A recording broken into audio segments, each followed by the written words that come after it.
Today is the 22nd Sunday, Ordinary Time, Cycle B. The application of laws, religious or otherwise, requires prudence and common sense. The law is like a fence near a cliff. It creates the boundaries in which we can operate safely.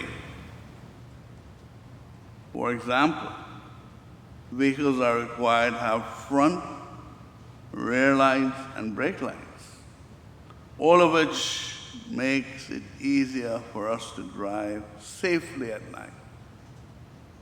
Can you imagine how dangerous it would be if we were allowed to drive at night without lights, if other vehicles did not have lights? If everyone obeyed the law, we would leave our doors open and laptops unattended and not have to worry about the theft. The law is intended to enable us to live in a community where we can focus on relationships without anxieties. Blind obedience to the law distracts us from the freedom that the law is supposed to create. In the following example, the focus is on the letter of the law and not on the spirit of the law. A policeman in Texas followed a man into the emergency room of a hospital to give him a ticket for a citation for speeding. He was taking his elderly father, who had suffered a stroke, to the hospital. Exceptions to the law ought to be rare and few. However, too many people believe that they should be granted an exception. Worse said, they believe that their exception is a right and not a favor. They do not ask. They demand. If everyone disregarded the law or believed that he or she was entitled to an exception, there would be total chaos. If we fail to act prudently or we commit sins, there will be consequences.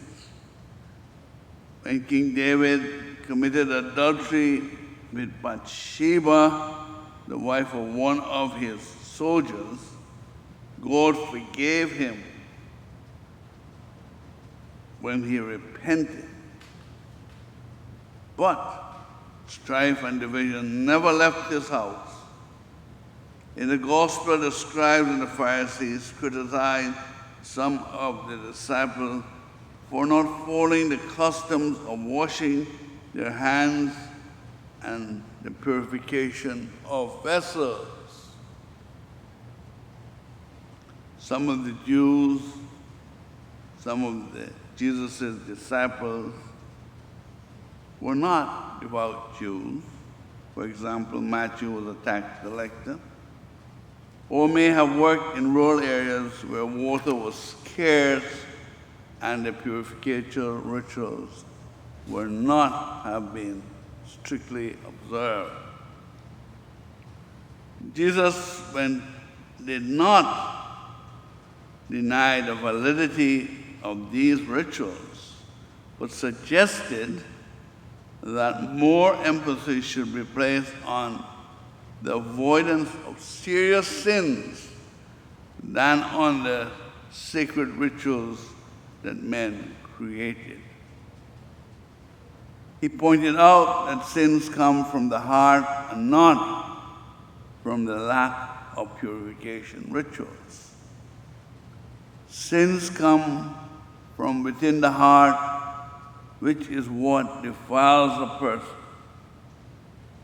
Quotation: from within people from their heart, from evil thoughts, unchastity, theft, murder, adultery, greed, malice, deceit, licentiousness, envy, blasphemy, arrogance, and folly.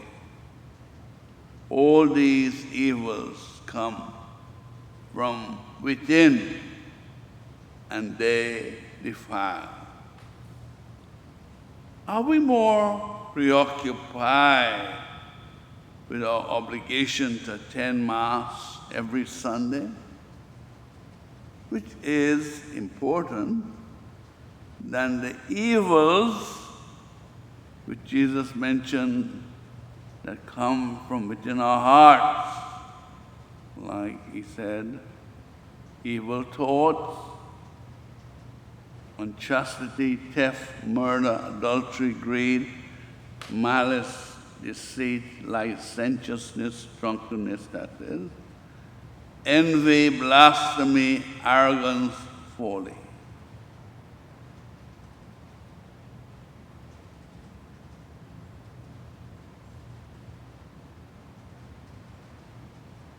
Jesus also criticized the Pharisees and the scribes for their hypocrisy. They were more interested in the minor things like ritual purification than the grave matters such as serious sin. There is something hypocritical about our nation's extreme concerns to save the manatee, the whales, the spotted owls, etc., and our nation's indifference to the grave sin of abortion, especially late-term abortion. I believe that if a late-term abortion was ever shown on television, the public would be so horrified to see a baby being ripped apart. The outcry would be so great that this procedure would be banned overnight. Abortion is a grave sin.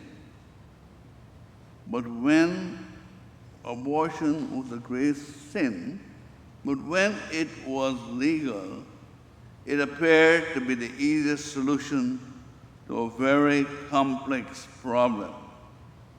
Many young women were deceived into believing it was just minor surgical procedure.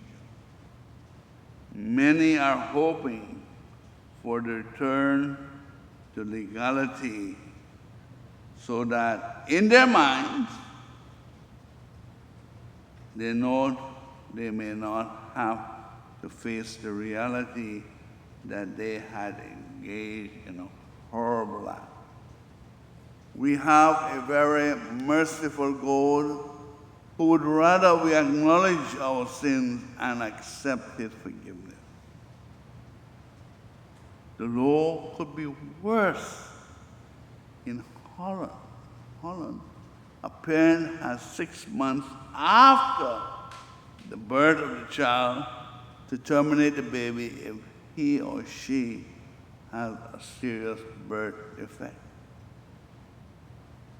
Love of God will lead to obedience of moral laws, but strict obedience to these laws do not necessarily lead us to the love of God and neighbor.